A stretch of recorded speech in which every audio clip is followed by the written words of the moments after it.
이스라엘을 위하여 구주를 세워주셨으니 곧 예수라.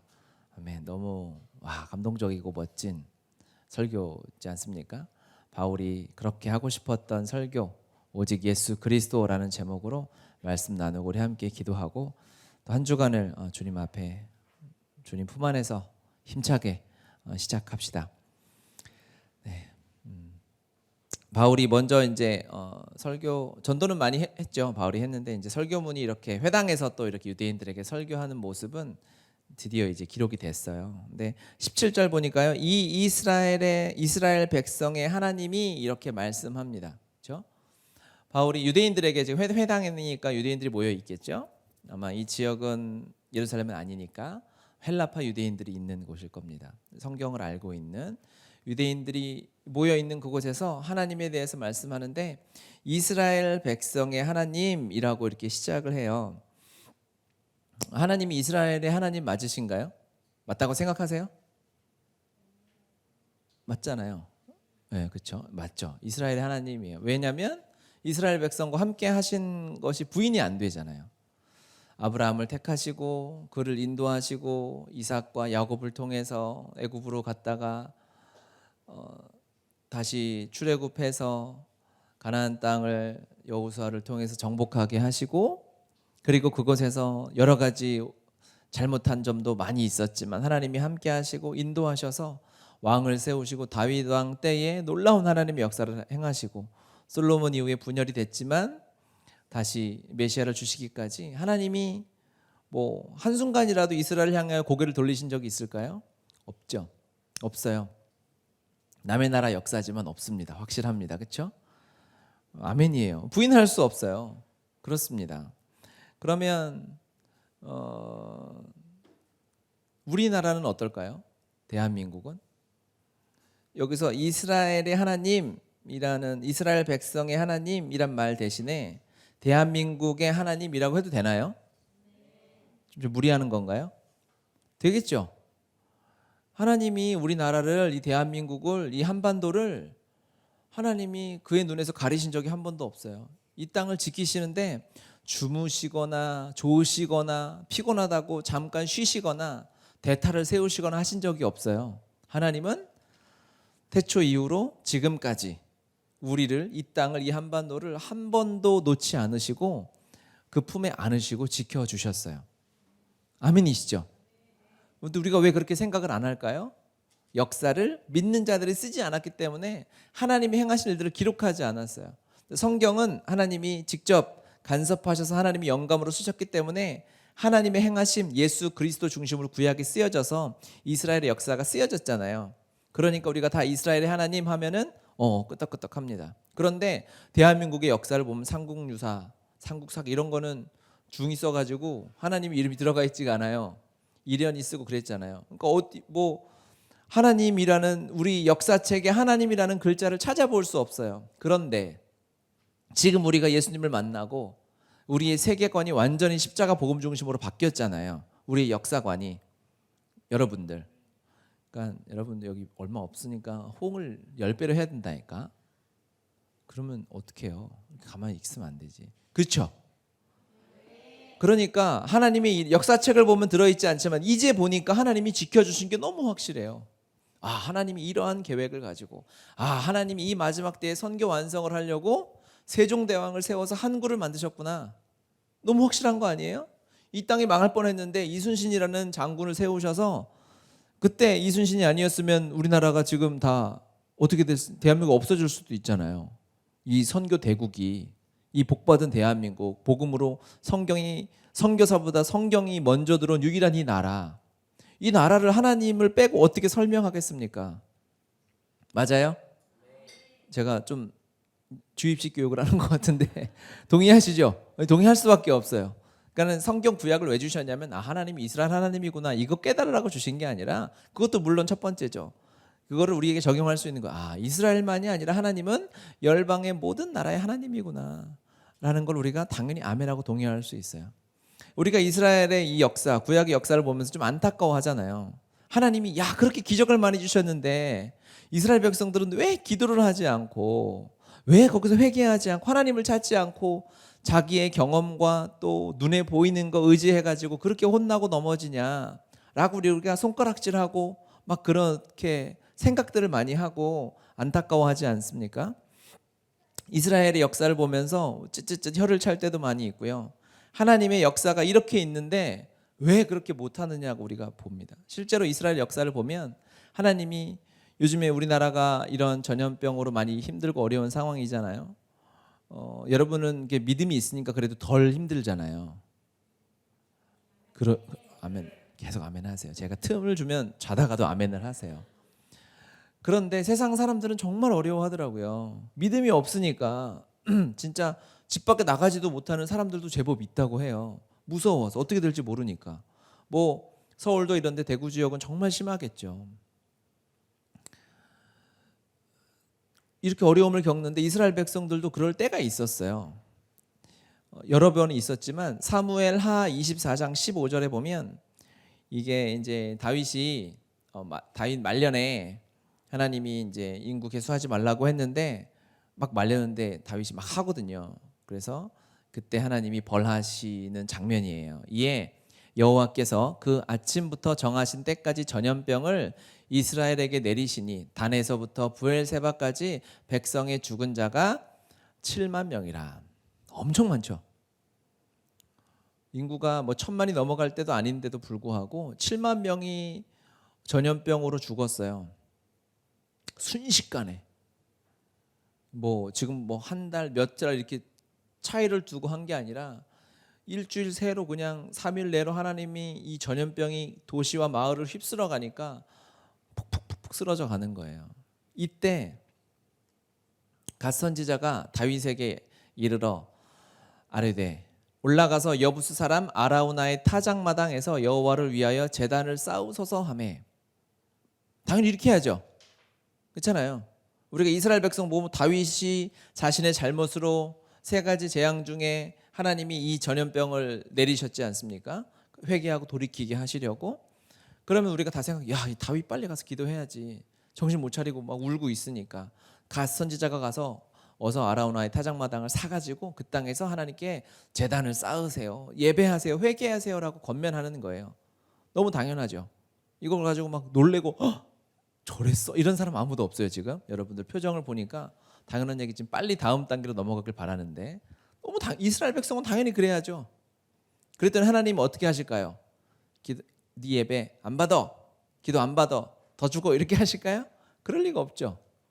그곳에서 여호와를 위하여 제단을 쌓고 번제와 화목제를 드렸더니 이에 여호와께서 그 땅을 위한 기도를 들으시매. 같이 한번 읽어봅시다. 그 땅부터 시작. 그 땅을 위한 기도를 들으심에 이스라엘에게 내리는 재앙이 그쳤더라. 아멘. 아멘. 이것을 경험했어요. 그러면 이스라엘 백성들은 그 다음에 또 이런 일이 펼쳐지면 어떻게 해야 할까요? 반드시 하나님 앞에 제단을 쌓고 기도하고 그 땅을 위한 기도를 드려야 되겠죠. 아멘이십니까? 역대하 7장 14절에는 내 이름으로 일컫는 내 백성이 그들의 악한 길에서 떠나 스스로 낮추고 기도하여 내 얼굴을 찾으면 내가 하늘에서 듣고 그들의 죄를 사하고 그들의 땅을 고칠지라. 아멘. 아멘. 이스라엘 백성의 하나님을 보면 이스라엘 백성들이 저걸 안 하면 진짜 미련하고 바보 같은 거예요. 뭐 하고 있는 거? 빨리 기도하고 예배만 하면 하나님을 고치시는데, 하나님이 이스라엘 백성에게 전염병을, 다윗의 죄로 인하여 이스라엘 백성에게 전염병을 내리신 이유와 목적이 뭡니까? 다 죽여버리려고? 전멸시키려고? 아니죠. 돌아오라는 거 아니에요. 지금 하나님으로부터 떠나 있는 너희여 돌아오라라고 하나님이 이스라엘에게 전염병을 허락하셨어요. 그것 때문에 다윗이 제단을 쌓고 하나님께 예배했더니 하나님께서 바로 전염병을 그치게 하셨죠. 하나님은 그런 하나님이시니까. 그렇죠? 지금 우리가 이 대한민국을 살면서 만약에 하나님이 대한민국의 하나님이라는 단어가 여러분의 마음에 성립하면 우리가 해야 할 건 너무나 확실해요. 이 역대하 7장 14절 말씀을 붙잡고 또 사무엘하 24장 25절 말씀을 붙잡고 여호와를 위하여 제단을 쌓고 번제와 화목제를 드렸더니 주님이 기도를 들으심에 재앙이 그쳤더라. 우리는 이 말씀 붙잡고 지금 하나님이 기도의 자리로 우리를 부르시는 거예요. 초청하시는 거예요. 나라와 민족을 위해 기도할 때입니다. 이 나라의 주인이 누구예요?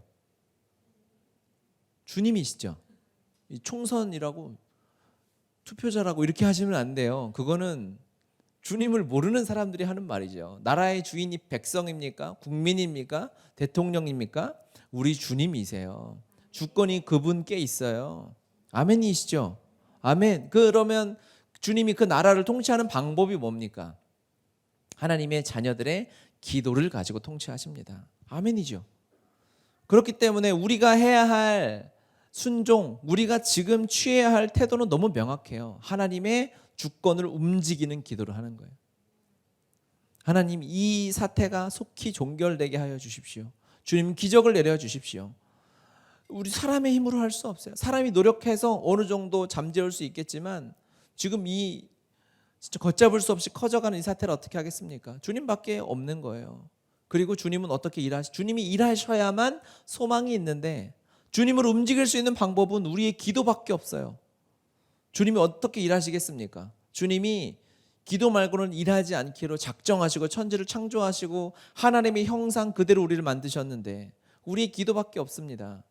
우리의 기도가 하나님의 주권을 대신하는 거예요. 우리가 하나님의 대리자입니다. 아멘. 아멘 안 하시면 계속 더 세게 나갈 수 있어요. 하나님이 대리자까지 했을 때 여기서 아멘 하고 나가야지 더 막 나갈 수 있다는 거죠.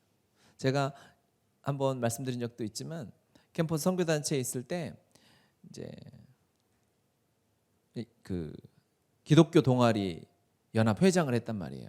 그러면서 막 캠퍼스를 위해서 막 10,000명의 학우를 위해서 막 기도하고 막 이렇게 하는데 제가 군대에 있을 때 아주 인상 깊게 봤던 장면이 있어요. 제가 해군이었는데 이제 한 1년 반 정도를 이제 육해공군 본부가 같이 있는 계룡대라는 본부에서 근무를 했는데 거기는 이제 육군 참모총장, 해군 공군 참모총장 이 세 사람이 제일 높아요. 근데 그들이 출근을 하면 해군의 깃발을 막 올리는 거예요. 그 건물에다가 태극기는 올라가 있고 그리고 그 사람이 퇴근하니까 깃발을 내리고 그래요. 그래서 저렇게 중요한 사람이구나라고 깨달았어요. 왜냐하면 거기 제일 높은 사람이니까. 제가 캠퍼스를 위해서 기도하는데 아무리 생각해도 총장이나 뭐 교수들이나 누가 학교의 주인이 아니라 하나님이 학교의 주인이신 게 너무 확실한 거예요. 아멘. 그렇죠. 그러니까 하나님이 주인이시면 내가 그 바로 미치잖아요. 그러니까 내가 그래. 야, 이거 내가 제일 높은 사람이네. 내 기도가 이 학교에서 가장 중요하고 내가 제일 중요한 사람이구나라는 게 너무 믿음으로 정말 너무 믿어졌어요. 그래서 제가 학교에 등교할 때 속으로 막 기도하고 갔거든요.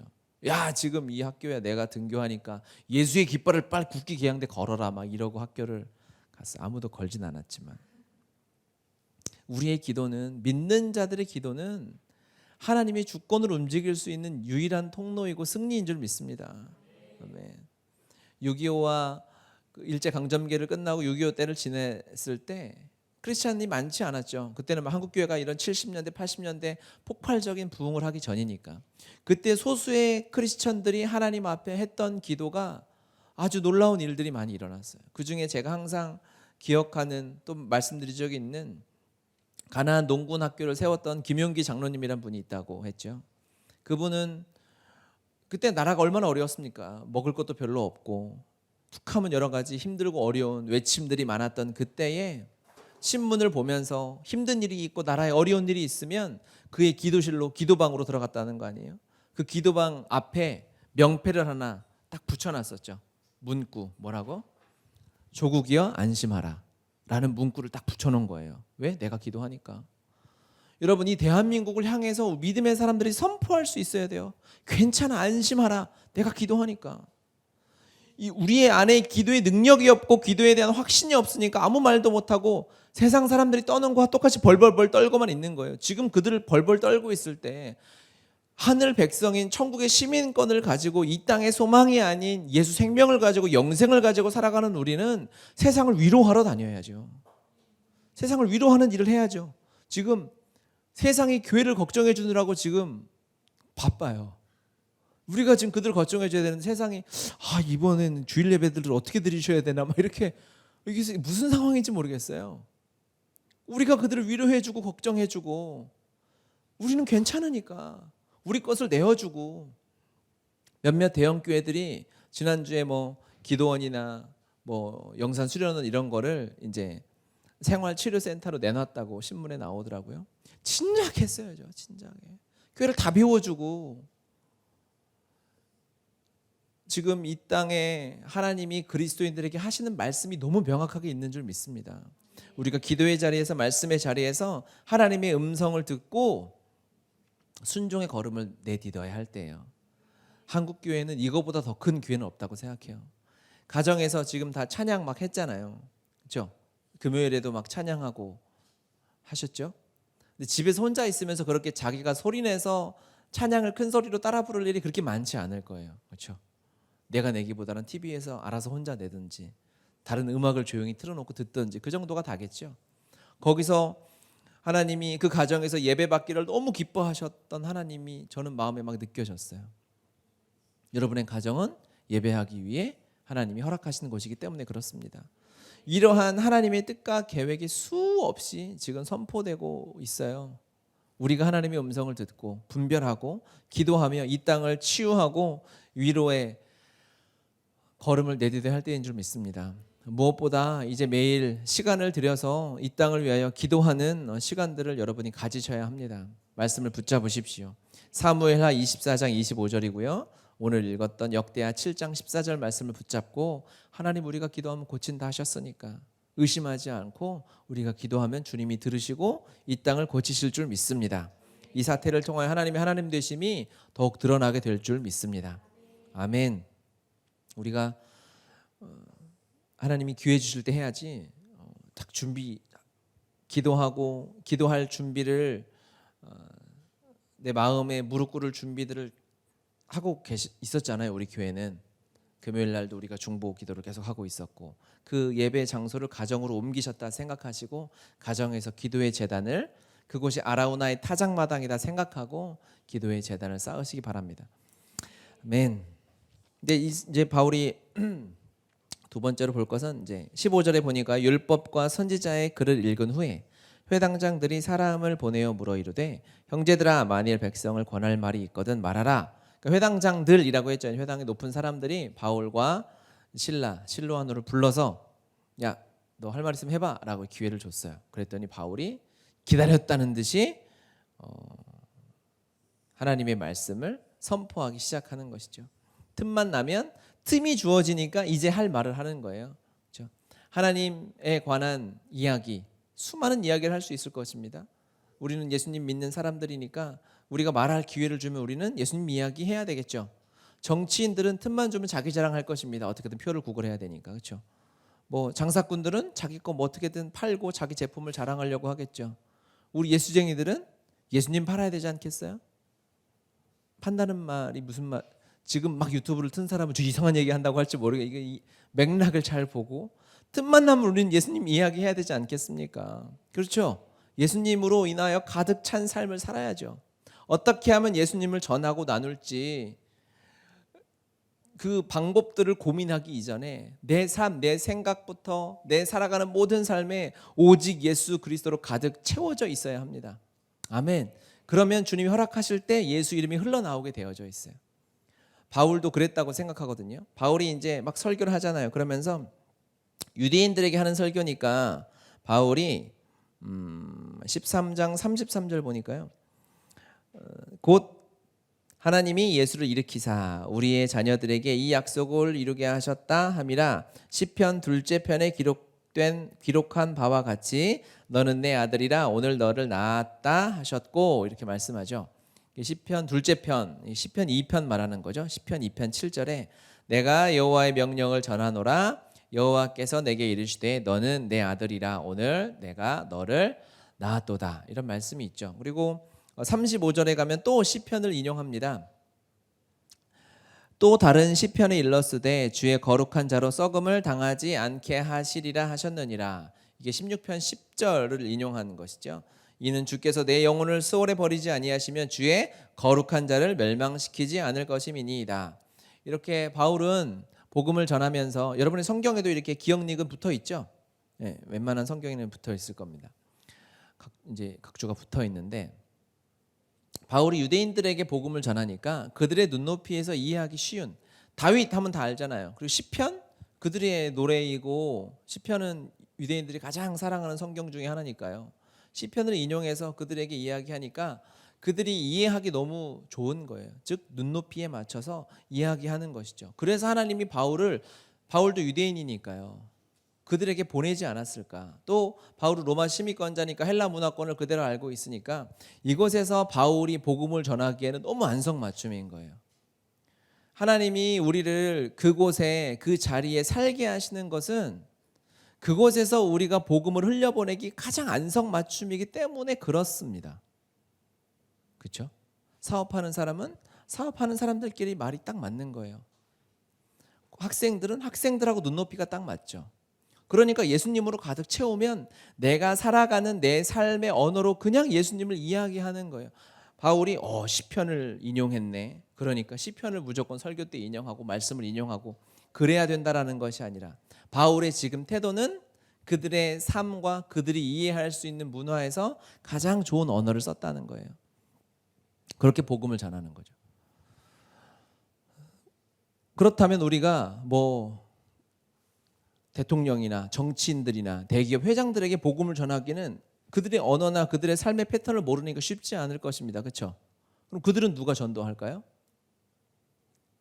그들의 언어를 쓰고 있는 중에 하나님이 심어 놓으셨어요. 하나님의 사람들을, 복음 전하는 사람들을. 우리가 잘 모를 뿐이죠.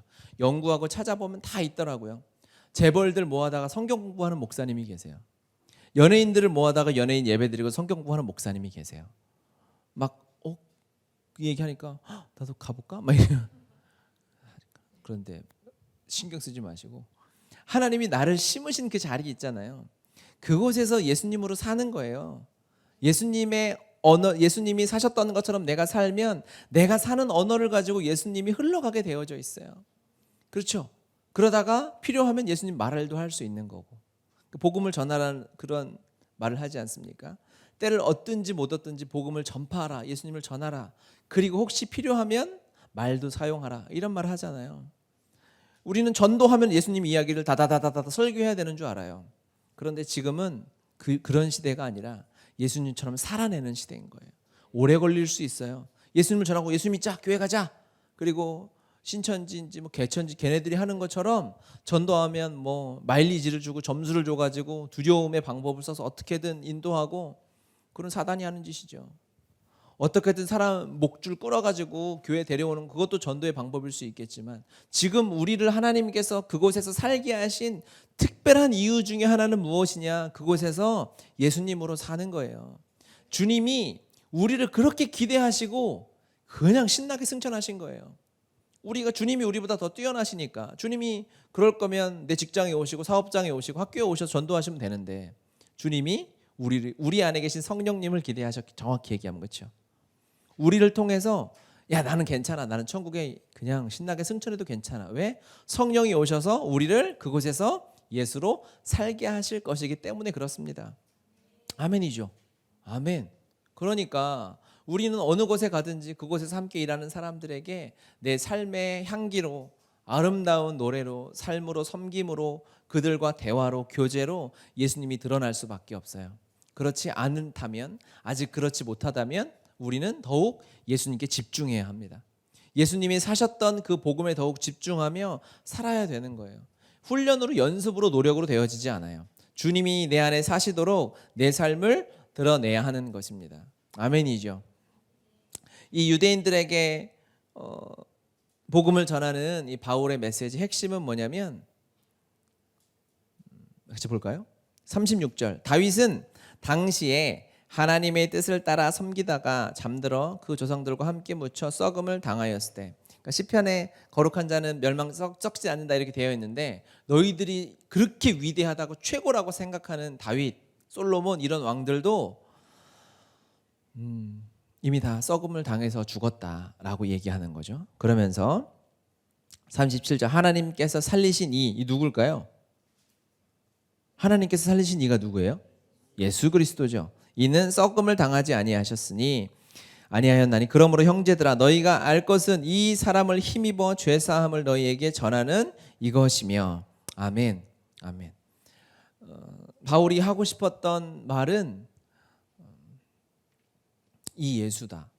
우리가 기다렸던 메시아가 이 예수 그리스도인데 이 예수는 죽지 않고 부활했다. 지금 예수님 살아 계시다 이 말이에요.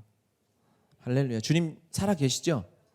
어디 승천하셔서 어디 살아 계세요? 주님이 이렇게 낚이면 안 돼요. 여기서 하늘에요 이렇게 하시면 안 되죠. 주님은 어디 살아 계세요?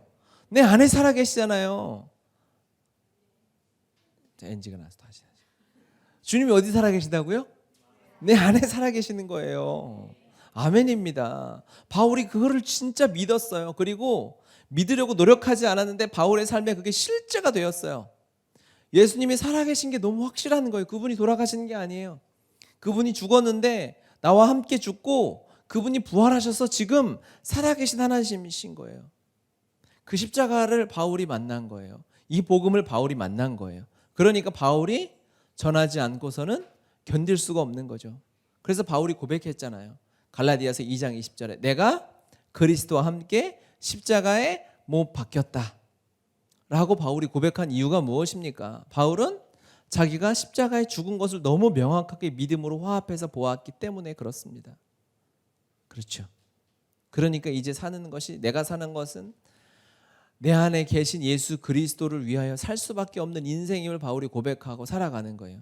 빌립보서에는 그래서 동일하게 이렇게 고백하죠. 1장 20절에 나의 간절한 기대와 소망을 따라 아무 일에든지 부끄러워하지 아니하고 지금도 전과 같이 온전히 담대하여 살든지 죽든지 내 몸에서 그리스도가 존귀하게 되게 하려 하나니 이는 내게 사는 것이 그리스도니 죽는 것도 유익함이라. 이 말은 누가 할 수 있냐면요, 부활을 경험한 사람만이 할 수 있어요. 부활을 경험하지 않았는데 그냥 죽으면 너 천국 갈 거야 믿어 해피하지, 이 정신통일 가지고 되는 일이 아니에요. 부활을 경험해야만 내가 지금 죽었다 살아서 나의 옛 자아가 그리스도와 함께 완전히 십자가에 침몰하고 예수와 함께 지금 새로운 피조물이 되어서 살아가는 사람만이 할 수 있는 고백입니다. 아멘이죠. 아멘이에요. 바울이 이거를 경험하고 이거를 실제로 누리며 살아가고 있는 거예요. 그러니까 바울이 담대하게 이 말씀을 선포하면서 그 유대인들에게, 예수만 알고 있는 유대인, 심지어 예수도 모르고 있는 유대인들, 부활을 믿지 않고 부활까지 아직 나아가지 못한 그들에게 외치며 선포하며 시편의 이야기를, 다윗 왕의 이야기를 하면서 그들에게 말하고 있는 거예요. 무엇을 믿어야 한다? 십자가와 부활의 예수 그리스도를 믿어야 한다라는 거예요. 여러분, 하나님께서 여러분에게 말할 기회를 주신다면 여러분 십자가와 부활의 예수 그리스도를 전하셔야 합니다. 아멘이죠. 그 얘기는 뭐예요? 예수님 십자가에 죽으셨어. 그리고 부활하셨는데 진짜 좋은 분이야. 이 정도가 아니죠. 예수님 십자가에 죽으셔야만 했는데 그게 옛 자아의 나와 함께 죽으셨어. 여러분 이걸 믿으십니까? 여러분에겐 실제입니까? 여러분의 옛 자아가, 병든 자아가, 땅의 것이, 옛 지체, 땅의 지체가 십자가에서 예수 그리스도와 함께 못 박혀서 그 생명이 완전히 끊어진 것을 믿음으로 화합하셔서 믿으시죠? 이것은 우리에게 실제이죠? 아멘. 그가 완전히 3일 동안 장사 지낸 바 되었다가 주님 부활하실 때 함께 살아서 이제 사는 것이 내가 사는 것이 아니라 내 안에 예수 생명으로 영원하신 성령님으로 사는 것인 줄 우리는 믿고 고백하고 살아가고 있습니다. 이 삶을 살아가는 사람이 그리스도인이죠. 작은 예수죠. 우리죠. 이 믿음의 고백과 확신이 있으면 이제 하나님이 우리를 보내시는 거예요. 하나님이 우리를 넌 말도 잘하니까, 너는 전도도 잘하고, 너는 사람들하고 좋은 관계도 맺고 달란트도 있고 하니까 우리를 그곳에서 보내서 예수로 살게 하시는 것이 아니라 하나님이 동일하게 우리에게 한 가지 주시는 것은 이 부활하신 예수 그리스도에 대한 믿음입니다. 부활하신 예수 그리스도에 대한 믿음이 있다면 하나님은 그거 믿고 보내시는 거예요. 믿고 보내셔서 그곳에서 예수로 살게 하는 거죠. 우리를 가정에 하나님이 심으셨어요. 예수로 살면, 그곳에서 예수로 살면 나의 가족들이, 주님을 아직 거부하는, 믿지 않는 나의 가족들이 변화될 거예요. 언제? 그 언제를 생각하면 내가 어려운 거예요. 언제? 지금 20년, 30년, 40년 동안 변하지 않는데요. 주님 언제예요? 그때 주님이 하신 말씀이 뭘까요? 때와 시간은 네가 알 게 아니다. 그건 아버지만이 아시니까 너는 오늘 예수처럼 살아라. 그 말이 종말을 기다리는 말하고 똑같은 거예요. 때와 시를 우리가 어떻게 압니까? 그걸 알려주면 우리가 더 열심히 하겠어요? 아니요.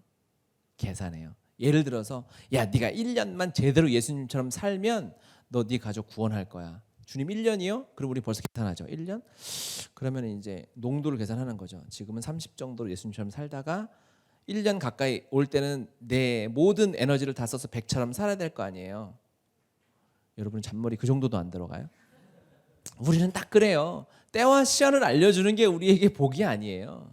그럼 우리가 나태해지는 거죠. 우리가 그냥 넘어져 버리는 가장 좋은 방법은 때와 시간을 알려주는 거예요. 그러니까 우리 주님이 알려주시려고 입을 벌려도 주여 주여 저거 알려주지 마십시오. 저는 그냥 오늘 예수님으로 살면 충분합니다. 오늘 주님이 허락하셔서 내가 출근하고 내가 학교에 가고 내가 직장에 가는데 사람들을 만나는데 그냥 오늘 어떻게 될지는 주님이 하실 텐데 제가 해야 될 것은 오늘 하루 그냥 예수님처럼 가정에서 살고 가족들과 함께 살아요. 엄마랑 밥 먹고 자녀들하고 밥 먹고 형제 자매들하고 밥을 먹는데 내가 어떻게 하면 오늘 예수님처럼 살까 그걸 고민하고 그 한 끼의 밥을 같이 먹는 거예요. 그게 우리가 할 수 있는 전부예요. 그러면 주님이 그거를 사용하시는 거죠. 하루가 지났는데 아무도 변한 것 같지 않아요? 그거는 내 판단이고 주님이 무슨 일을 하실지 어떻게 알아요? 사람이 내일 일을 모르는데 주님은 쉬지 않고 일하고 계십니다. 이 주님을 신뢰합시다. 그러니 우리는 뭐 해야 돼요? 십자가와 부활의 예수 그리스도에 집중하고 바라보고 그 삶을 살아내는 것입니다. 그러면 사람이 변하는 거예요. 예수님이라면 어떻게 하셨을까? 예수님이라면 진짜 어떻게 사셨을까? 얼마 전에 한 예화를 들었어요. 미국에서 어떤 사람이 이렇게 몇 명이 이제 공항으로 이렇게 막 가려고 택시 타고 막 이렇게 가려고 막 하는데 그 들어보셨어요? 그냥 못 들은 척하고 들으세요. 들었어도 어떻게 할 거예요? 제가 얘기할 건데. 그러니까 막 이제 몇 명 직장 동료들하고 공항 비행기 시간이 늦어가지고 택시 타고 막 택시를 잡으러 막 가는데 이제 거기 이제 되게 이렇게 그걸 뭐라 그래? 길거리에서 물건 파는 사람을 뭐라 그래요? 노점상 할머니가 이렇게 있는데 과일 같은 걸 팔고 있는데 모르고 그 일행들이 그걸 쳐가지고 막 과일이 막 떼글떼글 굴러가는데 그 택시를 놓치면 비행기를 놓치겠는 거예요. 그래서 직장 동료들은 지금 시간이 없어 빨리 타라고 이렇게 했는데 이 형제가 그 굴러가는 과일을 보고 그 노점상 할머니를 봤는데 그 할머니가 눈이 안 보이는 분인 거예요. 그러니까 어떻게 해요? 그래서 그럼 당신들 먼저 가라고. 나는 늦어도 어쩔 수 없다. 이분 도와드리고 가야 되지. 막 직장 동료들이 뭐하는 짓이냐고. 왜 이렇게 선한 척해? 착한 척 하지 말고 지금 비행기 타자고. 그랬는데 먼저 보내고 이제 과일을 주워가지고 그 할머니 앞에 다시 담아줬다는 거예요. 그랬더니 그 눈이 보이지 않는 할머니가 미국에서 있었던 일이에요. 그래서 제가 영어를 좋아하진 않아요. 영어를 최근에 안 쓰려고 최대한 노력하는데 노르지 걸려가지고. 그런데 그 할머니가 막 과일을 주워주는 그 형제를 보면서 그랬다는 거예요. 혹시 당신은 예수님입니까? Are you Jesus? 그랬다는 거예요. 이 형제 깜짝 놀랐죠. 무슨 이거 주웠다고 예수라고 그래요. 저는 이거 주워주는 것뿐인데요. 그랬더니 이 할머니가 뭐라 그랬냐면 나는 이런 일이 수없이 있었습니다. 사람들이 그냥 치고 지나갈 내 눈에 보이지 않으니까 과일이 어디 있는지 찾을 수가 없었습니다. 그때마다 나는 예수님만을 찾았습니다. 예수님 내가 과일 찾게 도와주십시오. 이거 하나 팔아야 내가 먹고 사는데 그래서 이러한 수많은 일이 있을 때 나를 나 이 어려움에서 나를 도와줬던 사람은 예수님밖에 없는데 당신 이걸 도와준 걸 봤더니 당신은 예수님인 게 너무 확실합니다라고 얘기를 했다는 거예요. 그러면서 이 형제가 깜짝 놀라서 도망갔겠죠. 여러분 이거 얼마나 부담스러워요. 그걸 아멘 하기도 무서워요. 그 다음부터 어떻게 살아요? 말 한마디도 쉽게 못하고 눈도 이렇게 뜨고 다녀야 돼요. 째려보지도 못하고 누가 나를 예수님처럼 봤는데 안 그래요? 그러면서 이 형제가 다시 늦지막히 택시를 타고 공항으로 가면서 그런 생각을 했다는 거예요. 내가 평생 살아오면서 혹시 내가 누구에게 예수님처럼 느껴진 적이 있었을까? 라는 질문을 스스로에게 던져봤다는 거예요. 이 예화에는 영어로 쓰여 있었는데 제가 Are you Jesus 말고는 영어를 더 이상 못하겠어요. 여러분, 우리도 같이 동일하게 고민해 봅시다. 혹시 우리가 살아가면서 누가 나를 예수님이 하셨던 것처럼 대했던 적이 있었을까? 작은 것이라도 그런 섬김, 그런 사랑이 내 삶에서 흘러나올 수 있었을까? 여러분, 우리 안에 계신 예수님은 이 모든 것이 가능해요. 그렇죠? 그래서 우리가 하면 모든 사람이 알게 돼요. 우리로는 할 수 없어요.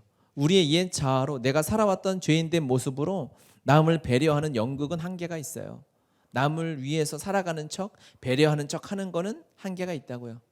내 안에 계신 예수님이 마음껏 사시도록 내 삶을 주님께 내어드리면 사람들이 알게 될 거예요. 느끼게 될 거예요. 시간은 흐르겠지만, 당장 이루어지진 않을 수 있겠지만, 이 하나하나의 섬김과 눈물이 쌓여서 하나님이 내 주변의 사람들이 나로 말미암아 예수님이 부활하신 생명의 주님, 와, 예수님이 진짜 살아계시구나, 내가 다른 건 모르지만 네 마음 안에 계신 예수님은 살아계신 거 알겠다라고 고백할 때가 올 줄 믿습니다.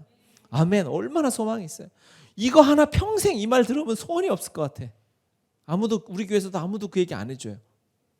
목사님 안에 예수님 살아계신 거, 이런 말을 아무도 안 해요.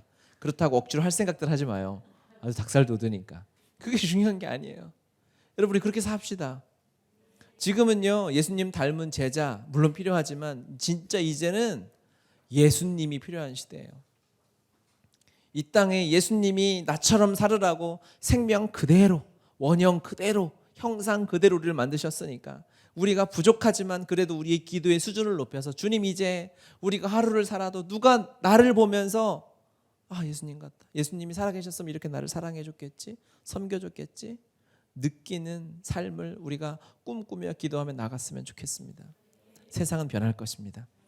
2000년 전에 예수라는 한 인간이 이 땅에 와서 2000년 만에 세상이 이렇게 변했어요. 그 예수님 때문에 내가 이렇게 변했어요. 그렇죠? 그러면 소망이 있는 거예요.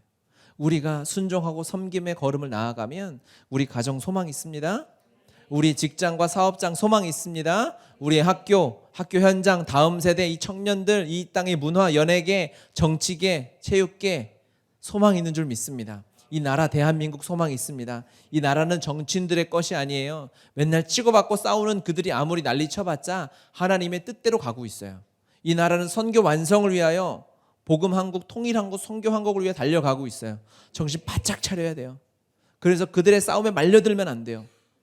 이 사단이 이 총선을 앞두고 기독교인, 우리 그리스도인들도 너는 좌판이 우판이 막 여기를 막 틈을 나누려고 난리를 쳐요. 난리를. 아주 주저불 떨고 난리를 치고 있어요. 거기에 빠져들지 마세요. 투표하지 말라는 얘기가 아니라 기도하고 마음에 주는 사람을 투표를 하세요. 그런데 그들의 싸움에 말려들어가지고 정신없는 짓 하지 말고 지금 하나님을 향하여 기도하고 그 마음에 따라 순종해서 정치를 위해서 내가 무슨 기도를 하고 어떤 순종을 해야 할지 그렇게 하나님의 걸음을 나아가는 사랑하는 우리 복음에게 모든 지체들 다 되었으면 좋겠습니다.